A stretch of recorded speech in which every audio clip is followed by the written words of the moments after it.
लोभ शब्द, भिखारी शब्द, खड़े हो जाओ, हरिम बैठ जाओ। भिखारी शब्द किसे कहते हैं? भिखार शब्द, आदित्य भिखार शब्द का कारक बताओ, एक उदाहरण। हाँ बस हो गया, लड़का आ रहा है। हाँ कारक का बताओ।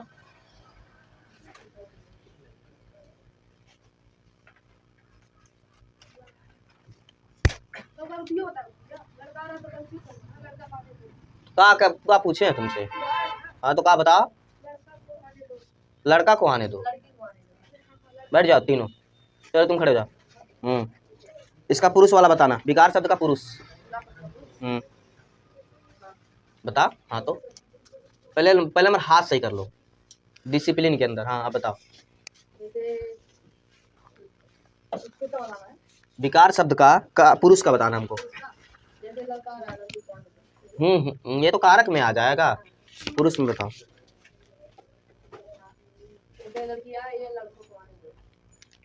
बैठ जाओ। ये आज हमारी संधि स्टार्ट हो रही है, ठीक है। संधि का मतलब क्या होता है?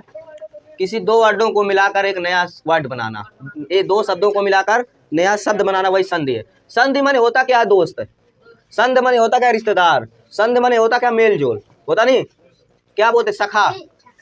सखा किसे कहते हैं? सखा। सखा किसे कहते हैं? दोस्त। वही सखा का एक रूप है संधि। संधि का एक मिलाव होना। जैसे मान लेते हैं हम कह दिए राम अवतार। राम अवतार का संधि क्या होगा? राम प्लस अवतार, तो क्या होगा? राम प्लस अवतार हो जाएगा राम अवतार। अगर पूछ ले सज्जन, सज्जन अगर पूछ ले तब क्या होगा? हाँ सज्जन का क्या होगा? सत प्लस जन। सत प्लस जन। सत प्लस जन माने होता सज्जन। सत प्लस जन। जैसे कि मान लो हम तुमको लिखा देते नमक। नमक का संधि लिखो। ना प्लस, तीनों अलग रहेगा। ना प्लस मा प्लस का बराबर नमक। ये हमारा संधि हो जाएगा।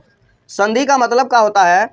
हिंदी में यौगिक शब्दों का रचना चार प्रकार के होते हैं। पहला, किसी शब्द को उस सर्ग, किसी शब्द का उपसर्ग जोड़कर। दूसरा, किसी शब्द में प्रत्यय जोड़कर। तीसरा, संधि द्वारा तथा समास द्वारा।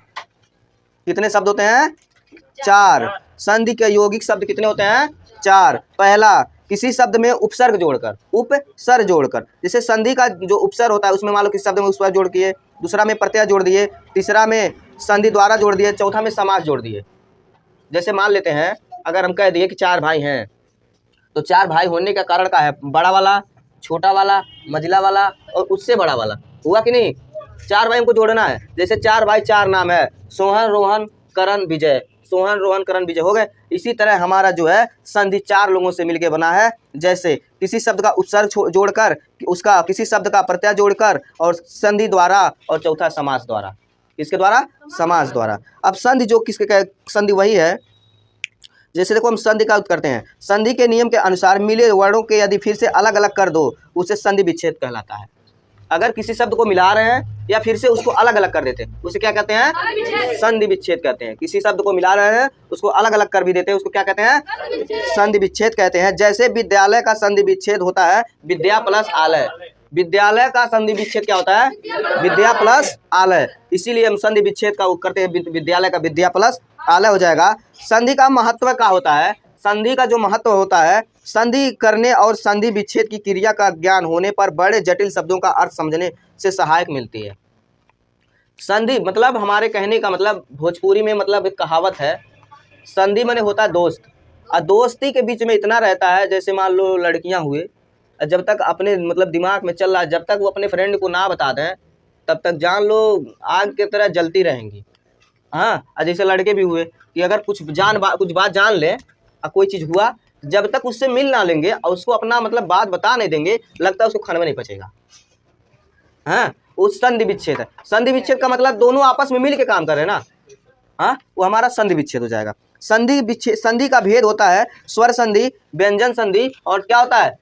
संधि विच्छेद का कितना भेद होता है? संधि विच्छेद का कितना भेद? कौन कौन? स्वर संधि, व्यंजन संधि और विसर्ग संधि। स्वर संधि किसे कहते हैं?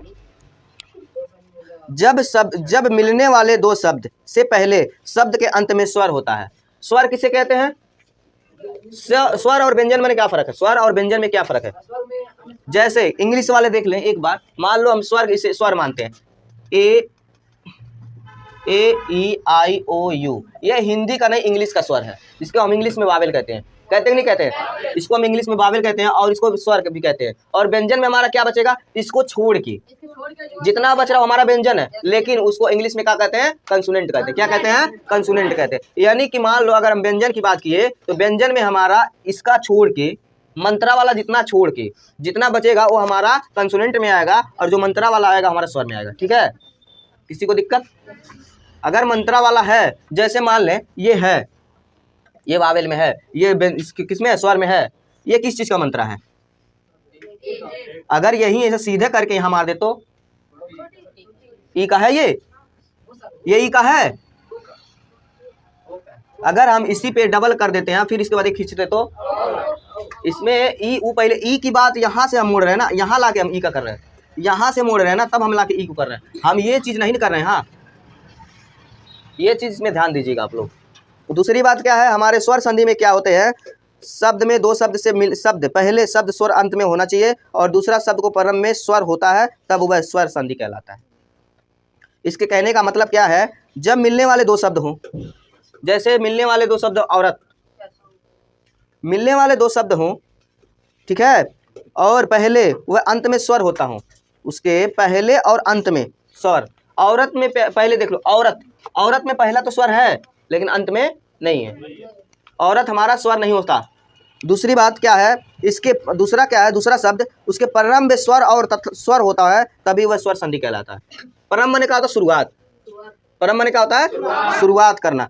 जिसके भी शब्द में पहले हम क्या कहते हैं? हम लिख दे एलिफेंट, ELEPHANT, हो गया? एलिफेंट है, लेकिन शुरुआत में वावेल है, लेकिन लास्ट में वावेल नहीं है। अगर एलिफेंट के जगह ही एलिफेंट होता तो तब भी नहीं होता, लेकिन एलिफेंट के जगह ही इसमें आई जोड़ देते तब ये हमारा स्वर हो जाता। होता कि नहीं?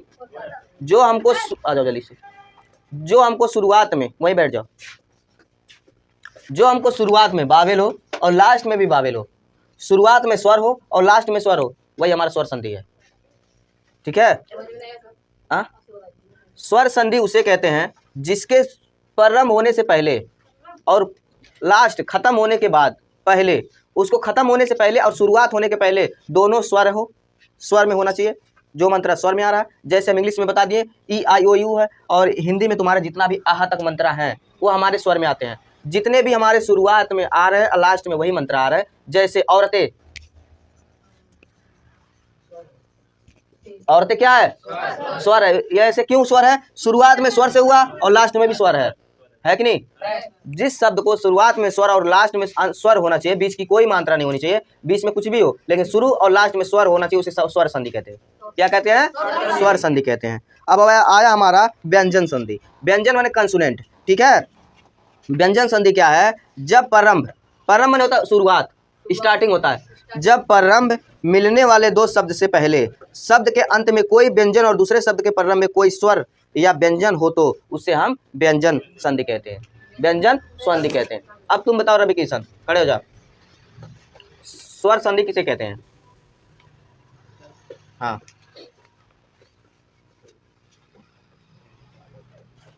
यही चीज, यही टेक्निक नहीं चाहिए हमको। हम 10 मिनट से चिल्ला रहे हैं, लेकिन आप 10 मिनट की बातें को बस थोड़ी सी मिस्टेक है, थोड़ी सी इसमें आंसर ज़्यादा है, आंसर बस कुछ नहीं आंसर इसमें। बस क्या करना, शुरू को जोड़ देना, लास्ट को जोड़ देना, बस हमारा स्वर संधि हो गया। भागवत को जोड़ रहे हो, भागवत, भा को जोड़ के ता के जोड़ के बीच में छोड़ दे, तभी तो भागवत हो रहा है। तो हमको स्वर संधि में जितना हो रहा है वो हमको बताओ। नहीं पता? बैठ जाइए। इस तरह का पढ़ाई सुबह खड़े जाओ। स्वर संधि किसे कहते हैं? हाँ, संधि किसे कहते हैं? संधि विच्छेद किसे कहते हैं? हमारा मात्र एक टॉपिक से 4 क्वेश्चन नजर आ रहा है। संधि किसे कहते हैं, संधि विच्छेद किसे कहते हैं, स्वर संधि किसे कहते हैं, स्वर व्यंजन संधि किसे कहते हैं, और एक क्या बचा है, कौन संधि, विसर्ग संधि। यानी कि पहला संधि किसे कहते हैं, संधि विच्छेद किसे कहते हैं, स्वर संधि किसे कहते हैं, व्यंजन संधि किसे कहते हैं, और एक विसर्ग संधि। कितना हुआ, 5 1 6 हुआ। हमारे एक टॉपिक से 6 मतलब टॉपिक निकल गए। अब आप बताइए व्यंजन और स्वर किसे कहते हैं, व्यंजन कौन है और स्वर कौन है। जैसे मान लेते हैं हम आ से स्टार्टिंग करते हैं, आ से लेके अंत आहा तक, इसमें व्यंजन कौन है और स्वर कौन है, इसमें व्यंजन कौन है और स्वर कौन है, इसमें व्यंजन होना चाहिए ना। हमको तो लगता है इसमें व्यंजन कोई नहीं है। क्या हुआ, समझ में नहीं आ रहा, कैसे मोबाइल नीचे का पता नहीं क्या देख रहे हो, पढ़ते समय नहीं इधर उधर ना किया करो। नहीं समझ में आया, अब तू बतावा हम कौन है भाषण समझाए तो भोजपुरी में, बैठ जाओ। वो सब नहीं आई है का तुम्हारे स्कूल की, नहीं नहीं ये लड़कियां जितनी थी, पूछे हो, हाँ अच्छा शादी है, अच्छा तब तो दावत होगा करेगा। तभी किसके यहाँ शादी है जी, आज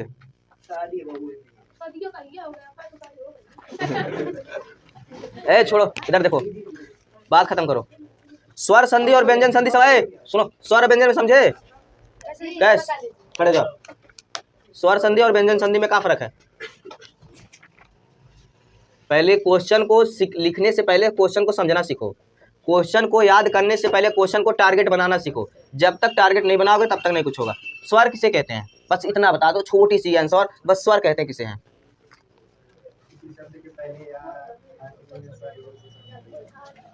किसी शब्द के पहले और आखिरी शब्द में स्वर हो उसी को स्वर संधि कहते हैं।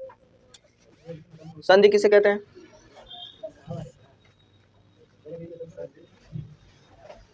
हाँ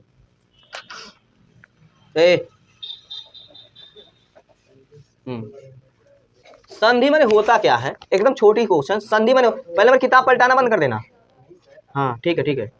संधि माने होता क्या है, अभी हम एक उदाहरण लेके बताए हैं संधि माने क्या होता है। आया आप लोग संधि के बारे में नहीं पता है, ए हरिओम हरिओम हरिओम हम कहवा ही देंगे। संधि माने क्या होता है,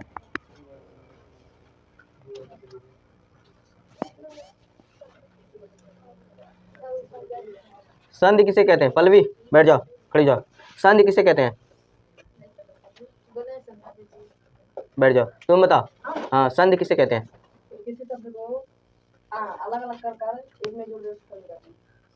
संधि विच्छेद किसे कहते हैं, आदित्य बैठ जाओ, संधि विच्छेद बताओ।